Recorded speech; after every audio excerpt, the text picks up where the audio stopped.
Namaskar and welcome to Midday Prime. In the next 1 hour, we're going to bring you news and updates from India and the world, and updates also from the world of business and sports, plus some interesting stories that are making headlines. But first, the big news at this hour. India to host the 14th Conference of Parties of the United Nations Convention to Combat Desertification. Between the 2nd and the 13th of September, the Union Minister Prakash Javadekar says that the government aims restoration of 50 lakh hectares of land in the next 10 years. On his return from his Tri-Nation tour, Prime Minister Narendra Modi visits the residence of the late Union Minister ARUN JAITLEY to pay tributes and offer his condolences to the bereaved family. Home Minister Amit Shah was also present.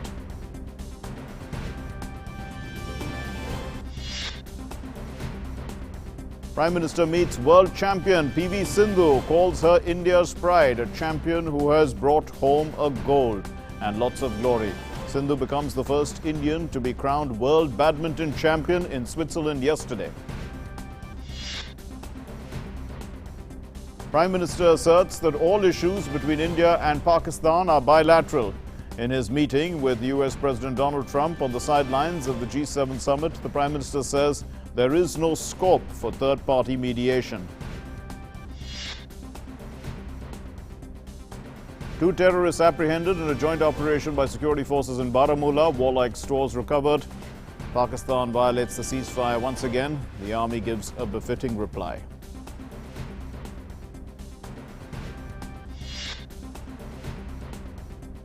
The RBI to transfer a record 1.76 lakh crore rupees in surplus and dividend to the centre. The decision comes at the central bank's board held yesterday.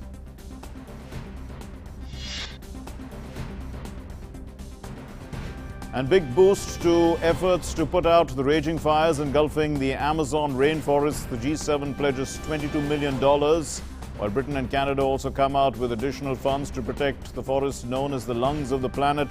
But Brazil has indicated its refusal of this support.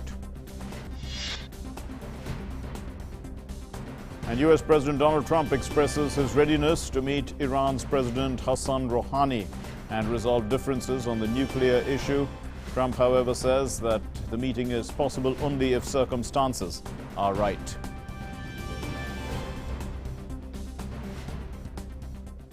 So here's our big story.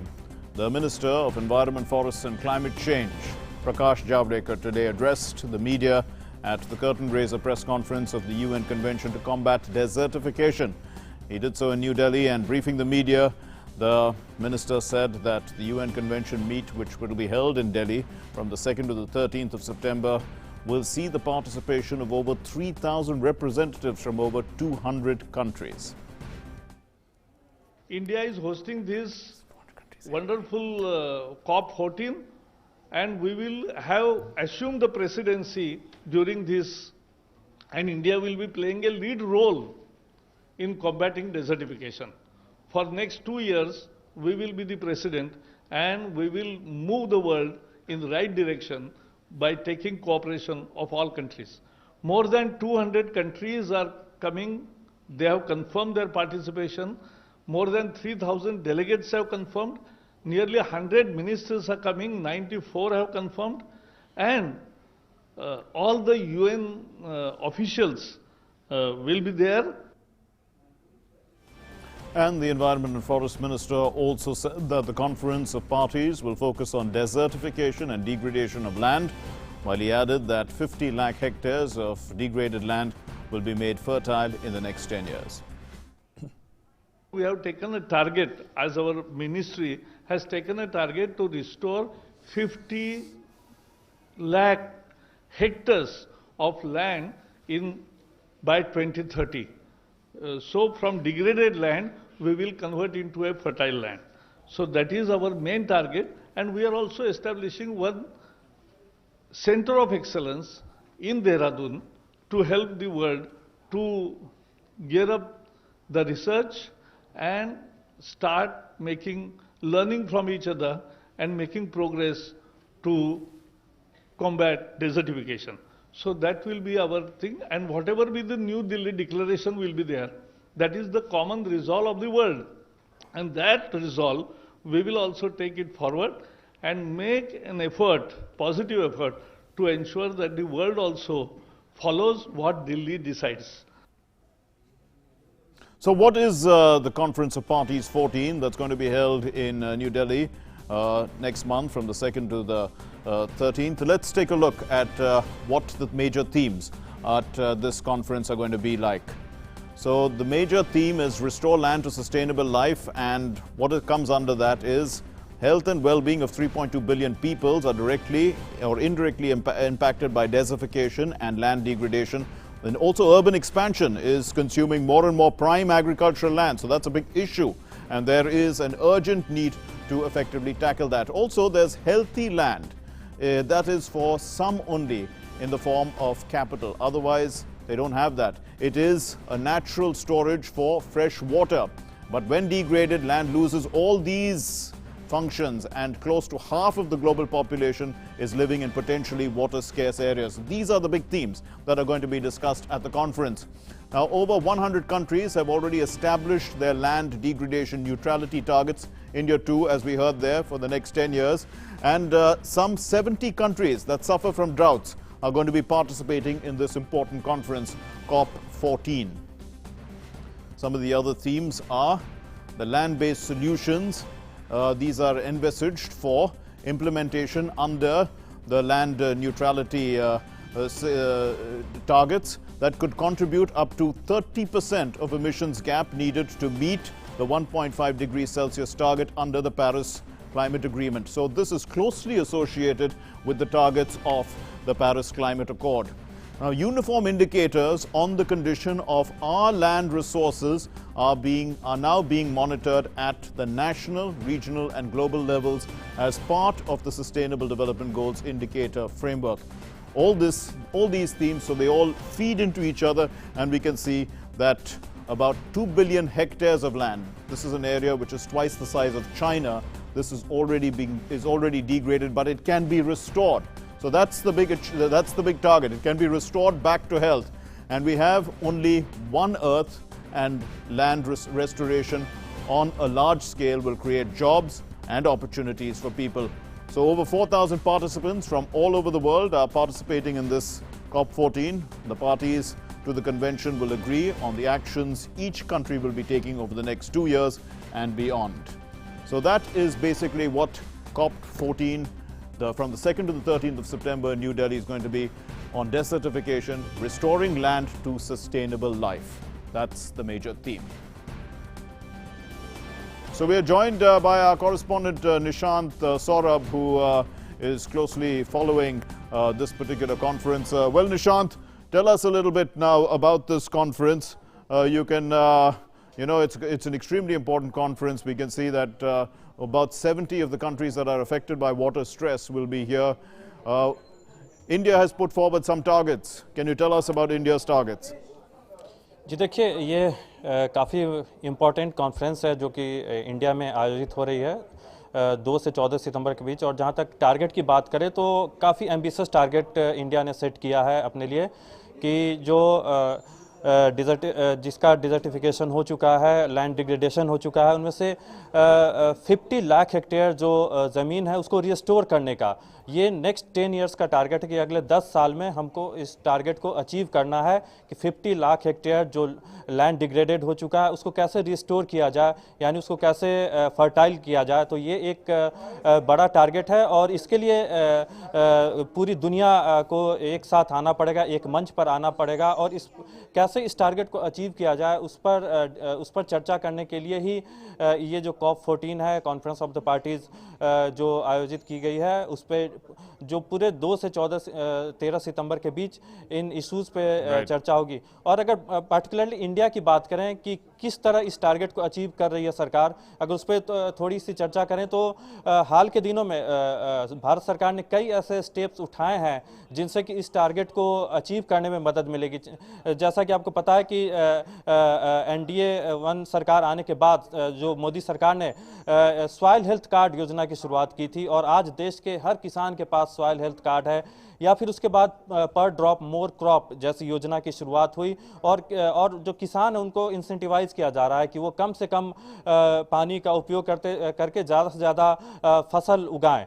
तो इसके लिए incentivise किया जा रहा है और पिछले 5 साल के दौरान आपको पता है कि जो देश में ट्री और फॉरेस्ट कवर जो गवर्नमेंट ने अलग अलग जो ये एफर्ट किए हैं, ये जो उपाय या योजनाएं शुरू की है, जो फॉरेस्ट और ट्री कवर जो देश में है वो 15,000 स्क्वायर किलोमीटर उसमें वृद्धि हुई है पिछले 5 साल के दौरान। तो जाहिर तौर पर भारत अपनी तरफ से लीड ले रहा है, अपनी तरफ से कोशिश कर रहा है कि जो भी लैंड जो कि हाल के दिनों में या पिछले कई सालों के दौरान जो डिजर्टिफिकेशन हो चुका है, डिग्रेडेशन हो चुका है, अलग अलग वजहों से उसको रिस्टोर किया जाए। तो जाहिर तौर पर एक ये इम्पोर्टेंट कॉन्फ्रेंस है और जो दुनिया के तमाम देश इस बार एकजुट होंगे कि कैसे इस समस्या को दूर किया जाए। Also, Nishant, you did say that many of the top countries of the world are participating in the conference. Of course, almost every country is participating in the conference. But to tell us some of the key participants, and also, one of the big themes is urbanization, and that's the effect, the cause of urbanization, and the problems that it has on agricultural land. That is an issue also that will be discussed, isn't it? जी बिल्कुल, ये urbanisation भी एक cause है, क्योंकि इस वजह से आप देखिए कि दुनिया भर में जो काफ़ी संख्या में पेड़ काटे गए हैं और इन पेड़ों के काटे जाने की वजह से ही जो ये डिजर्टिफिकेशन की समस्या हुई है। और उसके अलावा जो फर्टाइल लैंड थे उसमें जो रासायनिक खाद या फिर जो दवाओं का अधिक से अधिक उपयोग किया गया, वो भी एक वजह रही कि ये जो ज़मीन जो कभी उपजाऊ हुआ करते थे वो आज फर्टाइल नहीं रहे। तो जो अगर बात करें कि कौन कौन कितने देश आएंगे यहाँ पर, तो अभी तक 200 से अधिक देशों ने इस कॉन्फ्रेंस में पार्टिसिपेट करने को कंफर्मेशन दे दी है और 96 देशों के मंत्री यहाँ पर आएंगे और 9 से 10 सितंबर के बीच 2 दिन है जिसमें ये मंत्री स्तरीय चर्चा होगी, जिसमें प्रधानमंत्री नरेंद्र मोदी खुद इसमें पार्टिसिपेट करेंगे और उसकी व्यापक योजना तैयार की जा रही है। तो ये जो भी देश, चूंकि पूरी दुनिया का 1/3 जो लैंड है वो डिग्रेडेड है, डिजर्टिफिकेशन हो चुका है, तो इसको कैसे रिस्टोर किया जाए इस पर। जी Right, Nishant, thanks very much for joining us, and let's go across live now. We are cutting across live to Bareilly. In fact, are we going? Yes, let's go across live now to Bareilly, and we are there. Rana Beni Madhav's birth anniversary is being celebrated. The Chief Minister Yogi Adityanath is addressing the gathering. This is related to the 1857 revolt. जिन्होंने अपने स्वार्थों के लिए भारत को जाति, क्षेत्र, मत और मजहब के आधार पर बांटा, वही लोग हैं जो छद्म देश में आज फिर 370 का भी विरोध कर रहे हैं और कह रहे हैं कि लोगों की आवाज को दबाया जा रहा है। ये वही लोग हैं, चिन्हित करिए इन लोगों को, एक एक करके चिन्हित करिए। जब देश ही नहीं रहेगा तो हमारा बल, हमारा वैभव का क्या होगा, हमारा सम्मान, हमारा स्वाभिमान, इस सब का क्या होगा। महर्षि अरविंद ने यही बात कही थी। उन्होंने कहा था इस युग का सबसे बड़ा धर्म है राष्ट्र धर्म। राष्ट्र धर्म से बढ़कर के कुछ नहीं हो सकता। महर्षि अरविंद से जब पूछा गया क्या कि सबसे बड़ा धर्म क्या होना चाहिए, उन्होंने कहा इस युग का सबसे बड़ा धर्म है राष्ट्र धर्म, और इस युग का सबसे बड़ा पाप है देश के खिलाफ गद्दारी।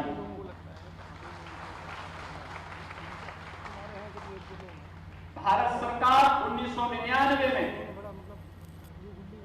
कारगिल युद्ध की विजय के बाद 19 साल के अपने एक जवान को सेना के सर्वोच्च सम्मान परमवीर चक्र से सम्मानित इसलिए करती है क्योंकि उस जवान ने अदम्य साहस का परिचय देते हुए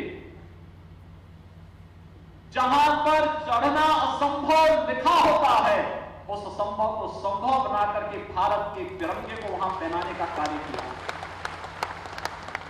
आखिर भारत के आन शान के प्रतीक इसी तिरंगा को पहनाने के लिए तो श्री योगेंद्र सिंह यादव उन पहाड़ियों पर चढ़े थे, बर्फ से ढकी हुई द्रास की उन पहाड़ियों पर चढ़े थे, टाइगर हिल पर चढ़े थे और जब भारत का तिरंगा वहां फहराया था भारत की विजय का उद्घोष हो गया था। लेकिन आज जम्मू कश्मीर सचिवालय पर तिरंगा का विरोध कौन कर रहा है? एक परिवार कर रहा है जो कहता है कि हमने देश को स्वतंत्र किया, लेकिन उन्हें तिरंगे से एक देश में दो प्रधान, दो विधान और दो निशान नहीं चलेंगे। भारत अगर एक देश है, उत्तर से दक्षिण तक, पूरब से पश्चिम तक, जब देश के अंदर कोई संकट आता है, हमारे मत, हमारे संप्रदाय, हमारे मजहब, हमारे भाषाएं, हमारी बोलियां, हमारे खान पान, हमारा रहन सहन सब अलग अलग होंगे, लेकिन पूरा भारत उत्तर से दक्षिण, पूरब से पश्चिम एक भाव, एक भंगिमा के साथ बोलता है, एक साथ डोलता है, एक साथ चलता है। योगेंद्र यादव सकुशल टाइगर हिल पर भारत के तिरंगे को पहनाने के बाद जब वापस आते हैं, पूरे देश ने खुशी मनाई थी, क्योंकि पूरा भारत एक है। हमने भारत को टुकड़े टुकड़े में बांट करके देखने की आदत नहीं डाली है, क्योंकि हमारा संस्कार नहीं, लेकिन जिन लोगों ने भारत को टुकड़े टुकड़े में देखने की आदत डाली है, वे लोग नहीं चाहते कि जम्मू कश्मीर के अंदर भी भारत का तिरंगा फहरे। वही लोग विरोध कर रहे हैं। और रायबरेली वासियों, राणा बेनी माधव वत्स सिंह जी की संतति हैं अपने। Well, that was the Uttar Pradesh Chief Minister Yogi Adityanath addressing a gathering in Raebareli, speaking largely about unity, integrity of the nation and national pride and nationalism in context of the revolt of 1857 and a certain memory that is associated with it. Now, moving on to our next story, the Union INB and Environment and Forest Minister Prakash Javadekar inaugurated a toy bank at a municipal school in South Delhi this morning. He spoke on the occasion. He lauded the toy bank. He said that it's beneficial for students as it will make learning fun. It will also bring joy to the children studying in the school.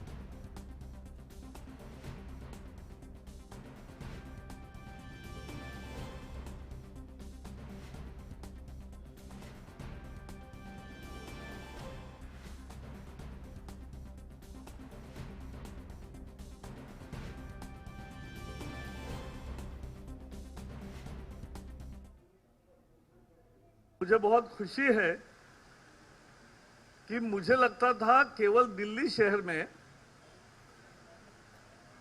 खिलौने इकट्ठा करते हैं और बच्चों को खेलने के लिए देते हैं, लेकिन जब मैंने सुना और देखा कि देश भर में 5000 जगह इस तरह के टॉय बैंक प्रस्तावित किए हैं, मैं बहुत आपको बधाई देना चाहता हूं, क्योंकि ये सही काम है। अब दुनिया बदल गई, बहुत अच्छे खिलौने आए और अच्छे खिलौने आए, लेकिन उसकी कीमतें भी बढ़ी। तो वो जो मैं नहीं उपयोग कर रहा हूं वो किसी दूसरे के काम आए, ये देने का भाव और वही भाव एक सामाजिक भाव पैदा करता है। इसके लिए भी आपको बहुत बधाई देता हूं। And normalcy is gradually returning to the Kashmir Valley after the abrogation of Article 370. The situation in Jammu and Kashmir continues to be peaceful, with people continuing their normal routines. Movement of private vehicles in the city has improved and restrictions have almost been lifted in most areas, but security forces are still deployed to avoid any untoward incident. The administration is keeping the supply chains replenished. Most phone lines are operational. People continue to repose their faith and trust in the administration as development work picks up pace.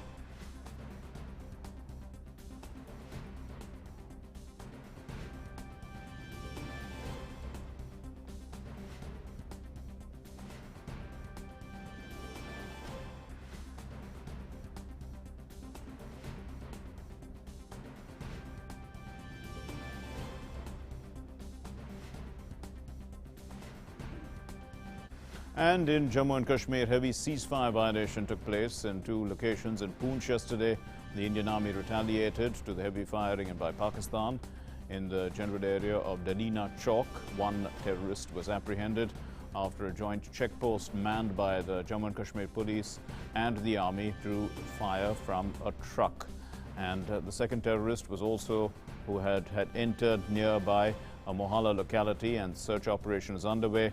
But 1 AK-47, also 1 pistol, these things have been recovered so far. And in yet another incident, suspected militants on Monday abducted 2 members of the nomadic Gujjar community from a forested area in Pulwama district. They later shot one of them dead, according to the police. Abdul Qadir Kholi of Rajouri district and Manzoor Ahmed Konomo of Srinagar were abducted by unidentified gunmen from Dok, which is a temporary shelter from the forested area of Tral in Pulwama. It happened at around 7:50 p.m. and this is what a police spokesperson had said yesterday. Now, he also said that the bullet-ridden body of Kohli was later recovered by a search and rescue party, while an operation to trace the other person is underway.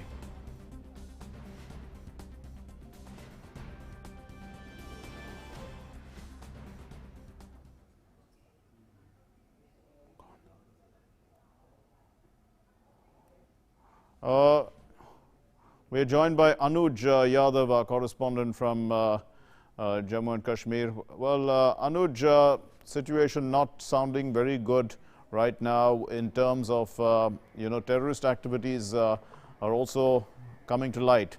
While the security forces at one stage, want to release or reduce the restrictions, the terrorists seem to be getting, wanting to thinking of that as an opportunity. So perhaps restrictions will continue in most areas.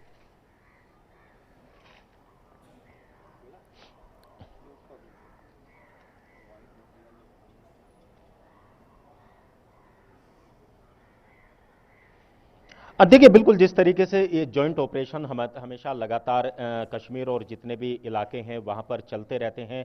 ये Jammu Kashmir police, paramilitary forces और army के joint operation होते हैं जो terrorist को पकड़ने के लिए, उनको हटाने के लिए होते हैं। लेकिन आर्टिकल 370 के बाद जिस तरीके से शुरुआत में कुछ फॉरेन मीडिया की खबरें आई थी कि यहाँ पर लोग परेशान हैं, यहाँ पर शांति का माहौल नहीं है, और आर्टिकल 370 को हटाने के बाद लोगों के अंदर नाराजगी है।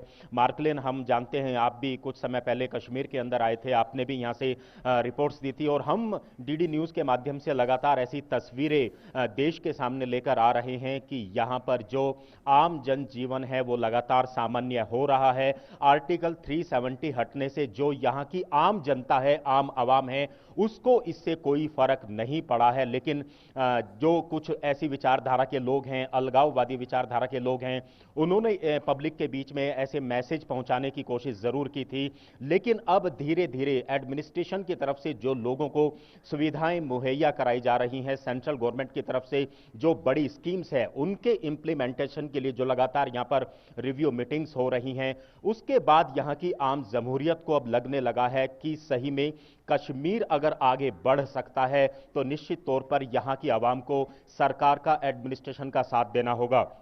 हम सड़कों पर निकलते हैं, बाजार खुल रहे हैं। आज हम डल लेक के पास गए थे, जो वहां पर जो सब्जियों का मार्केट है, जो बहुत पहले वहां रौनक रहती थी, वो फिर से लौटने लगा है, दिखाई देने लगा है। हम लाल चौक के आसपास जो पटरी बाजार होता था, लोग खरीदारी करते थे, कपड़े खरीदते थे, आज वो बाजार की हमने तस्वीरें भेजी हैं।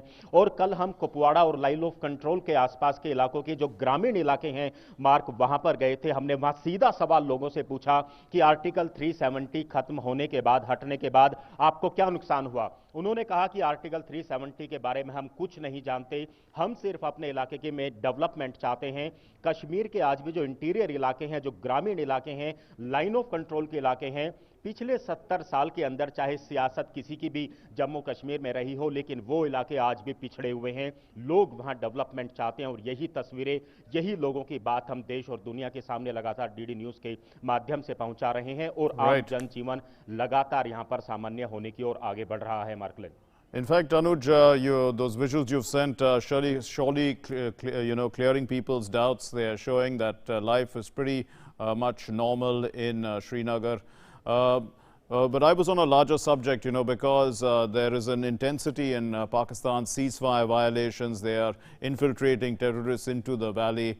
So in that sense, security forces are on their guard, and they are basically, not leaving any stone unturned, because at one level, the people definitely are, they are coming to terms with the decision of 370, but the security forces are not letting their guard down as far as, potential elements of terrorism are concerned.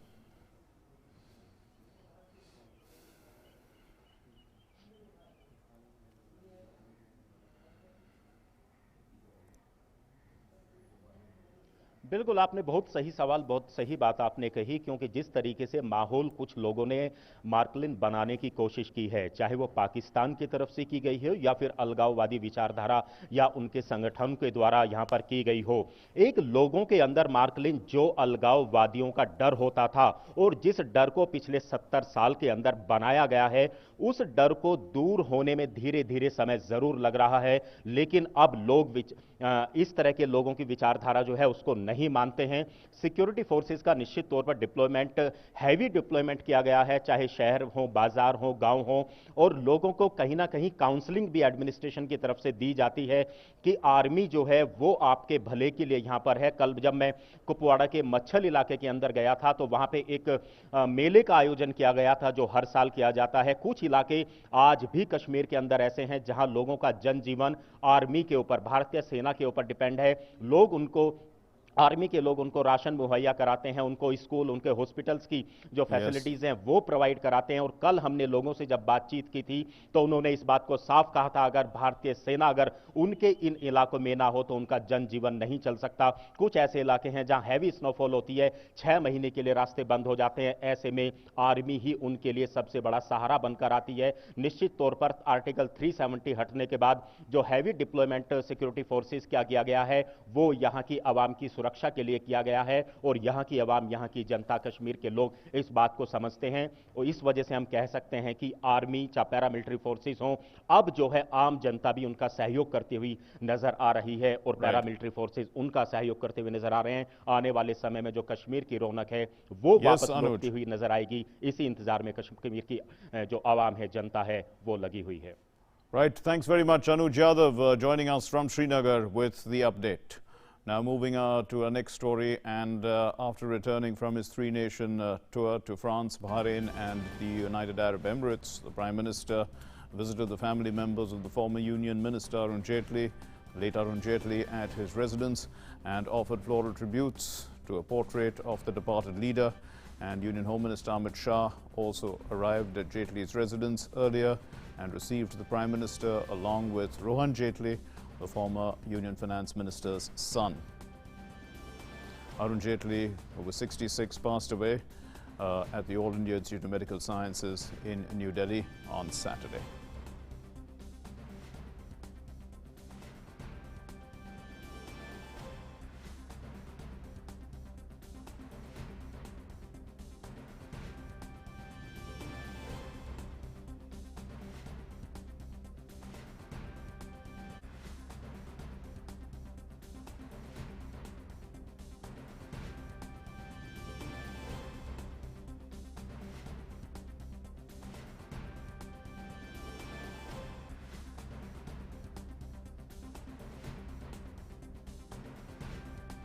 Union Minister Nitin Gadkari today attended a business summit on Khadi on the theme Globalizing Brand Khadi, the Pride of India. Now, this summit was organized jointly by the CII and Khadi and Village Industries Commission.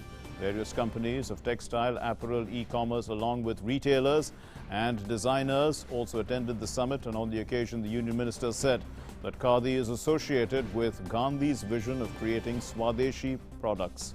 And also, to make it a global trend, we must think beyond the traditional weaving and create more designs by modernizing Khadi with the latest technology. Let's listen to what he said. Khadi जो है वो गांधी जी के विचारधारा का और स्वदेशी के विचारधारा का आत्मा है। और पहले जैसे मैंने कहा कि मैं इस बात से बिल्कुल सहमत नहीं हूँ कि खादी के प्रिंसिपल के साथ कॉम्प्रोमाइज़ न करते हुए खादी को मॉडर्नाइज करना, उसको आधुनिक करना, डिज़ाइनिंग में, वीविंग में, सभी टेक्नोलॉजी में, फैशन डिज़ाइनिंग, प्रोडक्ट डिज़ाइनिंग, ये करना चाहिए। The 7th Community Radio Sammelan was organized at the Ambedkar International Center in New Delhi. The Information Broadcasting Secretary Amit Khare released a film to mark the occasion, and addressing the gathering, he stressed that community radios are very effective in dealing with local problems. They disseminate information in their own language. NGOs of applicant organization, details of all get from ICAR. For NGOs or trusts or societies, community radios have done wonders, particularly at the time of some difficulty like the disaster in, say, Orissa, or in the floods in the coastal areas, where because of shortage of electric supply or disruption of communication, the only way to communicate or to warn people or to request them to evacuate is through the community radio system. The beauty of the community radio system lies that each community can identify their own issues and prioritize their own issues and work in a way that the local communities get empowered by their own local people. In a tragic incident, at least 16 people were killed after a truck overturned on two tempos in Shah Jahanpur district. 5 others were also injured in this incident. The DM and SP have reached the accident site. Rescue operations are being carried out. Also, the injured are being lifted and shifted to nearby hospitals.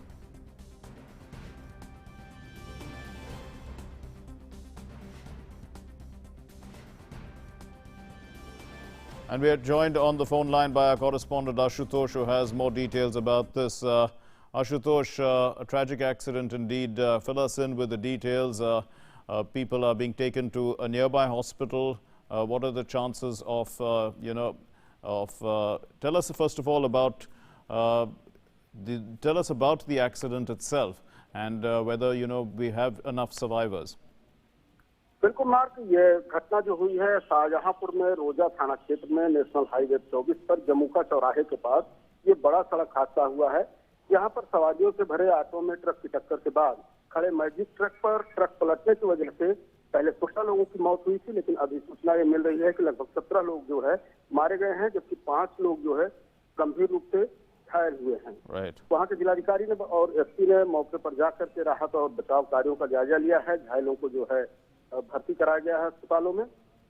और जिलाधिकारी ने यह भी बताया है कि truck की टक्कर ऑटो से होने के पास खड़े मैजिक दोनों पर मैजिक पर पलटने से यह गंभीर स्थिति पैदा हुई। मुख्यमंत्री योगी आदित्यनाथ ने मरने वाले मृतकों के प्रति संवेदना व्यक्त करते हुए जिला प्रशासन को तत्काल राहत और बचाव के लिए जो है निर्देशित किया है, साथ में उनको जो है राहत राशि पहुंचाने के निर्देश दिए हैं। जी mark. Right, but Ashutosh, what is the cause of the accident? Can one, are there problems with the roads? Would you say that there have been issues with the truck drivers of late, some of the issues that could have caused the accident? देखिए mark, जिस तरह से घटना के बारे में बताया जा रहा है, कहा यह जा रहा है कि मैजिक जो एक वाहन होता है सवारियों को ढोने के लिए, उस सवारी गाड़ी में सवारियां बैठी हुई थी और ये टक्कर जो है ट्रक और टेम्पो की हुई, जिसमें ट्रक जो है मैजिक के ऊपर पलट गया, बगल में पलट गया, जिससे ये सवारियां दब गई और उसमें से पहले 16 लोगों की और 17 लोगों की मौत की खबर आ रही है और अन्य लोग घायल हुए हैं।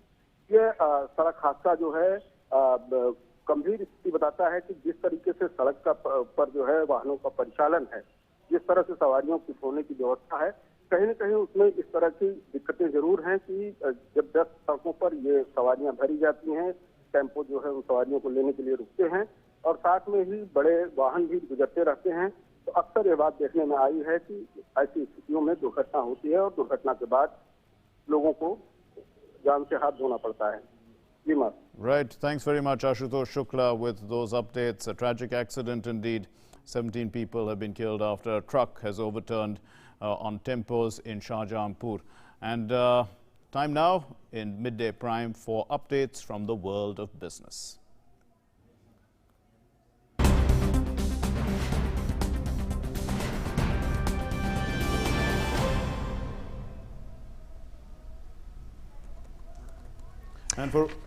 And for all the business news, here's Preeti Balla. All right, thank you, Mark. Up next, we'll get you updates on the world of business. The Reserve Bank of India approved a payout of Rs 1.76 lakh crore to the government from its surplus and reserves after an expert committee chaired by former Governor Bimal Jalan made its recommendations to the central bank. Now, the transfer includes Rs 1.23 lakh crore of surplus for 2018-19 and Rs 52,637 crore of excess provisions identified under a revised economic capital framework, that is the ECF, adopted by the RBI board. The transfer amount is over 3 times the 5-year average of Rs 53,000 crore.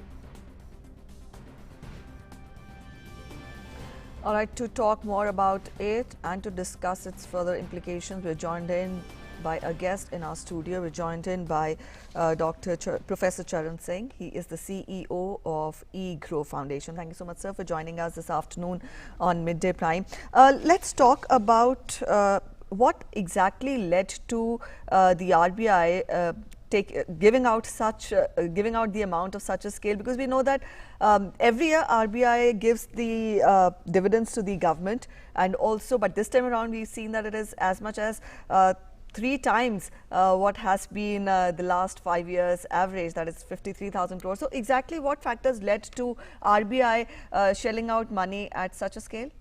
Actually, one has to really look at the data of the past trend, and yes, you are right, this time the amount is really substantial.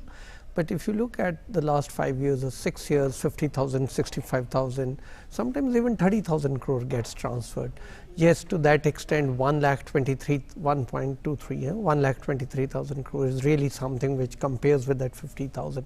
Not exactly 3 times, I would say, on an average about 2 times. The remaining 52,000 crore which comes as excess reserves comes from a different methodology. So these two need to be disaggregated.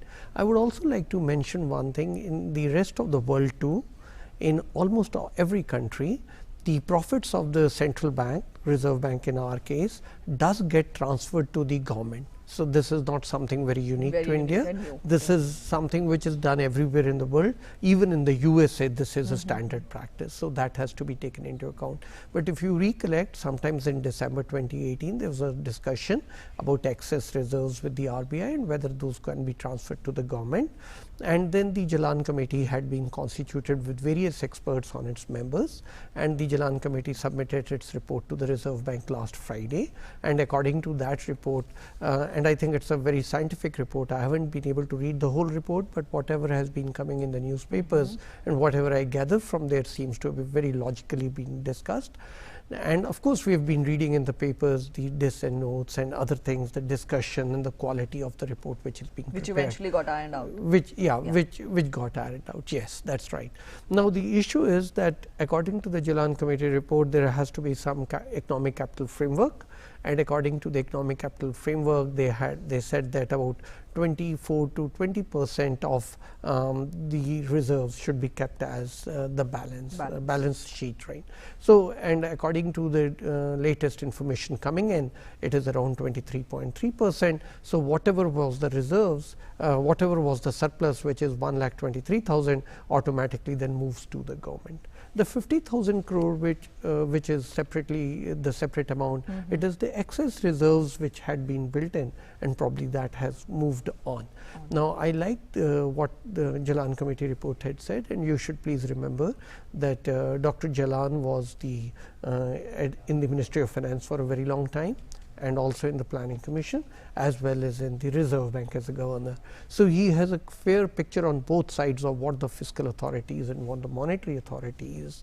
Now, to some extent, yes, some of the reserves have to be there, the contingency fund has to be there, and then they stipulated that it is around 6.8%, but then 6.5 to 5% is a pretty prudent limit, and that is where the 52,000 crore reserves come in.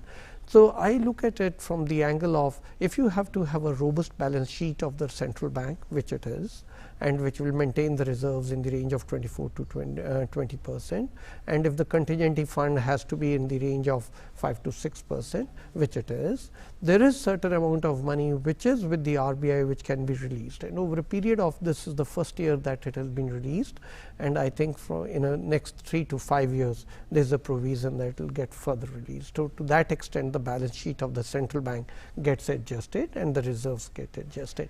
All right. So, from here, the next thing that strikes the mind is the expenditure on part of the government of this amount. Now, we know that there are many important areas which the government has to focus on, upping the consumption demand when we talk of it, and also economic growth is another area of concern for the government at present. So, according to you, what are the key areas which need the immediate attention of the government to ensure optimal use, optimal disbursement of the funds which have been given to the government? Yes, now that is how do we prudently use this money, optimally utilize this money, and I think that is very important. You know that there was a stress on the government, especially in the last few weeks. The government had to roll back some of the tax rates which had been announced. Also, there has been some slowdown in the economy. The Reserve Bank recognized that the growth rate is coming from 7 to 6.9%, and there were other estimates also. Then the issue is how should we use this money? Should it be used as a stimulus, or should it be used to sustain consumption? Now, in the last week, if you would have noticed, the Honorable Finance Minister made some concessions as far as specific on the infrastructure, 100 lakh crores for the next 5 years, and on the automobile industry. And then she also announced that she is going to come next week, which is the current week, something to do with housing, and there is a probability she will also come next week with some more packages. Now, all of them have fiscal implications. So, to that extent, this 1,76 crore is certainly going to be handy. Now, if you remember, in the last meeting of the Honorable FM, there was a mention that they are going to front load 70,000 crore, which is going to be given to the banks. Now, there is some liquidity problems with the non-banking finance companies also. If they have to kickstart the economy, sort of give it a boost, this money should become really handy. 70,000 crore to be given front loaded, that will certainly help. In case some money has to be given for the housing sector, say to the National Housing Bank 30,000 odd crore, which was discussed last time, and if during the current week, if she has some program and money has to be used, then this amount really becomes handy. So, I think this amount has come at the time when it is really required. The last point I would like to make is, when there are fiscal stresses, there is always some strain on the gross fiscal deficit. Now, that can slip from 3.3, 3.4% of GDP to something more in case there is slowdown in the tax collections and all that. Now, this amount which is coming in is probably going to boost that up, and there will be no slippage there. That means the rating agencies would be fully satisfied that India is, whatever said and done within the government and within the RBI and within the government, there are some readjustments done, but the gross fiscal deficit will be something which the world watches, will be within the prudent limit. All right. So, we end this discussion on a note of optimism. Thank you so much, Mr. Singh, for joining us in Midday Prime this afternoon. All right, Mark, so that was it. When we talk of the world of finance, it's back to you. Thanks very much, Preeti, and Dr. Charan Singh for that very enlightening discussion. And moving on to our next story and, in fact, our next segment, which is on world news. We're going to look at what's making news across the world.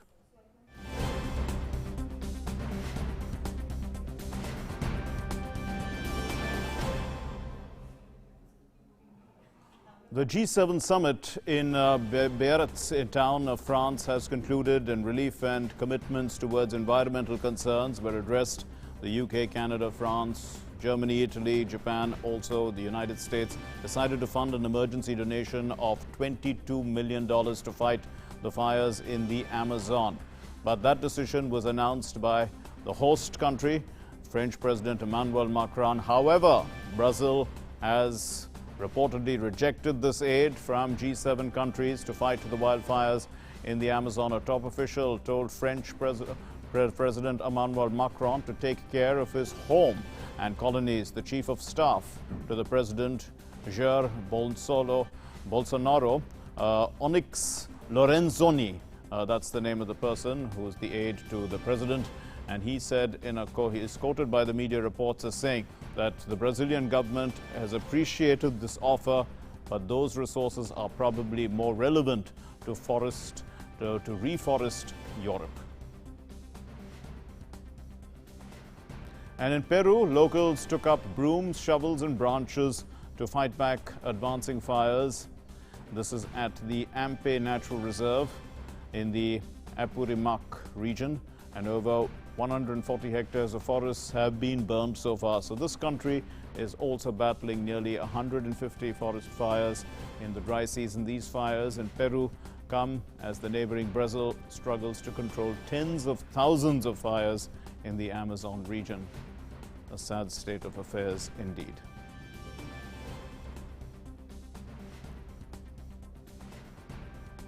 And US President Donald Trump said that he was prepared to meet his Iranian counterpart, Hassan Rouhani. This is in the next few weeks after talks over Tehran's nuclear program at the G7 summit in France. Also, Iranian Foreign Minister Mohammad Javad Zarif made a surprise appearance on the sidelines of the summit in Biarritz at the invitation of the French President Emmanuel Macron. However, Macron said that the conditions for the meeting between Trump and Rouhani, these conditions have been created through intensive diplomacy and consultations. So at a joint press conference with Macron, President Trump said that if the circumstances are correct, he has no problem. He would certainly agree to meet. But he was asked by reporters if he thought the timeline proposed by Macron sounded realistic, and Trump said that it does. And he added that he thought Rouhani too should be in its favor. So the US president last year, in fact, had unilaterally pulled out of a landmark 2015 international deal that had placed limits on Tehran's nuclear activities in exchange for trade. Johnson & Johnson has been found liable for fueling an opioid epidemic in Oklahoma by deceptively marketing painkillers. What does this mean actually? It means that the drug maker was using a form of opium inside its drugs, and that has created a sort of addiction. And so now they've been asked to pay damages of $572 million, over which it's going to be to address this epidemic over the next 30 years through addiction treatment and prevention programs. So Johnson & Johnson has, however, denied any wrongdoing, saying that its marketing claims had scientific support and that its painkillers actually accounted for a tiny fraction of opioids prescribed in Oklahoma. Thus, it said that it would appeal against this decision. The case brought by Oklahoma Attorney General was the first to go to trial out of thousands of lawsuits filed by the state and local governments against opioid manufacturers and distributors.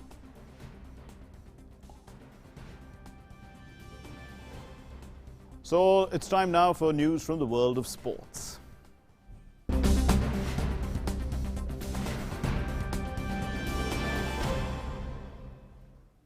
Let's begin with the US Open. Novak Djokovic began his US Open title defense in style. 6-4, 6-1, 6-4 with a win over Spaniard Roberto Carballas in the first round action, which took place on Monday. The top-seeded Serbian, who has claimed 4 of the last 5 Grand Slam titles, took some time to settle down in his first career meeting with Carballas Baena. But after a tight first set, was off to the races in a notch, and he, in fact, up next for Djokovic will be the Argentine Juan Ignacio Londero. And Londero, in fact, saw off the American Sam Querrey in 4 sets. And the French Open champion Ash Barty survived a first-round scare. The US Open staving off 25-year-old Zarina Diaz. 1-6, 6-3, 6-1. That first set was quite a thrashing. But after that, she gained her composure. She was struggling to find her footing as the action kicked off at the Arthur Ashe Stadium. But the 23-year-old Australian, who reached the 4th round last year, appeared to be back in form by the 3rd set, getting in nearly 2/3 of her first serves and firing off 12 winners. The 3rd-seeded Karolina Pliskova survived a tough encounter. This is against the Czech Terina Martinkova, coming through 2 tie breaks and claiming victory 7-6, 7-6.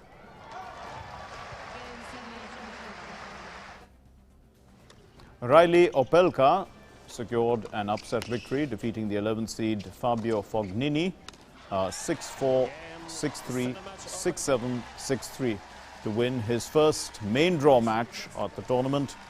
Next up for Opelka is the 2nd round meeting, and this time with qualifier Dominic Corfleur, or the Spaniard Wame Munar.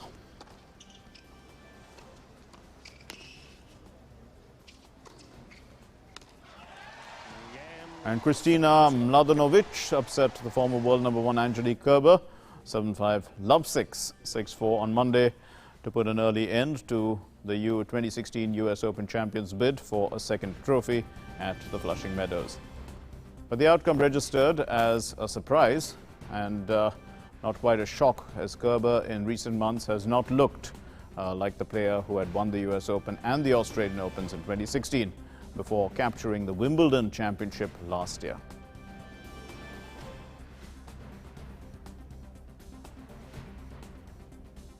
Well, the last Grand Slam of the year, the US Open, started on a cheerful note for Indian tennis fans. The 22-year-old Sumit Nagal from Jhajjar in Haryana won the opening set in his first match against the giant, the greatest player of all time, some people say, Roger Federer, who has won 20 Grand Slam titles in his career so far. Nagal managed to, in fact, keep Federer in check in the first set and eventually took the first set and the lead in the match. He won the first set 6-4, but then lost the match. Playing the most important first Grand Slam match of his career, that too against legendary 3rd seed Roger Federer, qualifier Sumit Nagal put up a great fight before losing in 4-setter in the US Open. Roger Federer won 4-6, 6-1, 6-2, 6-4. The Jhajjar-born Haryana player did not hesitate to play his strokes and serving well. In fact, his campaign in his first ever main draw of Grand Slam. Nagal lost but did not disappoint. Stay with him. It was a tough first set for me because I had the lead, so things were looking good for me, but he came back and played very strong, so credit to him to really play a solid first set. You know, I was missing a lot of balls and I was trying to cut back on the unforced errors and hopefully serve a bit better, because that also let me down, but it all came back just in time, and at the end I played actually good tennis, so I'm happy. In the much anticipated clash, Sumit Nagal took a set off the iconic Roger Federer before fizzling out. After giving a glimpse of his talent, Nagal lost, but the fighting spirit shone through in his dream Grand Slam debut. Nagal became only the 4th Indian to win a set in the main draw of a Grand Slam in the last 20 years. What made it special was that it came against Federer, a colossal figure with 20 Grand Slam to his credit. Sports Desk, DD News. Well, and Prime Minister Narendra Modi met world champion PV Sindhu, and he called her India's pride. Of course, she's a champion who has brought home a gold and lots of glory, is what the Prime Minister said. Sindhu became the first Indian to be crowned World Badminton Champion in Switzerland after she beat Nozomi Okuhara. Thrashed her, in fact, 21-7, 21-7. Quite a significant victory for PV Sindhu and a great day for India as well. The Prime Minister there talking to the World Badminton Champion PV Sindhu. Along with the Sports Minister Kiren Rijiju. This happened earlier in the day today. The Prime Minister was, of course, very pleased to have met Sindhu and very proud of her as well. Now it's time for our next segment, which is Live Prime. We're going to bring you some stories from the world of art, culture and cinema.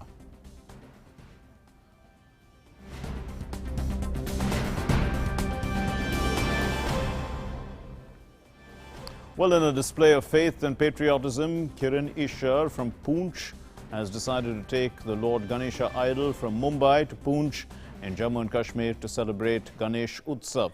This is going to be near the line of control. And she's taking 3 idols of Lord Ganesha and a 6.5-foot idol called Ind-Pak Border Cha Raja. Kiran has been doing it for the last 10 years, in fact, to boost the morale of Jawans guarding the borders and also to instill a feeling of harmony among citizens. The annual extravagant gig, which sees musicians, pop stars, rock stars from across the world, the MTV's VMA, that's the Video Music Awards. It's a festival in itself. It's held in Newark, in New Jersey, and the award saw some of the famous names in the world of music bagging major titles. Taylor Swift emerged as the winner of the Video of the Year for her song You Need to Calm Down. On the other hand, Camila Cabello and Shawn Mendes, the duet on Senorita, reached #1 on the Billboard singles chart and won a statuette for Best Collaboration. In hip-hop category, often regarded as a male-dominated genre, Cardi B was awarded for the Best Hip-Hop Video for her song, Money. In what's considered to be a lifetime award, Missy Elliott received the Video Vanguard Award. This is in celebration of her decades-long career, making her the first female MC to be awarded with this title. Well, that's all we have for you in Midday Prime today, but we'll keep you updated on the major stories of the day. Also, the UN Convention meet that's to be held in New Delhi from the 2nd to the 13th of September. Keep watching DD News. Namaskar.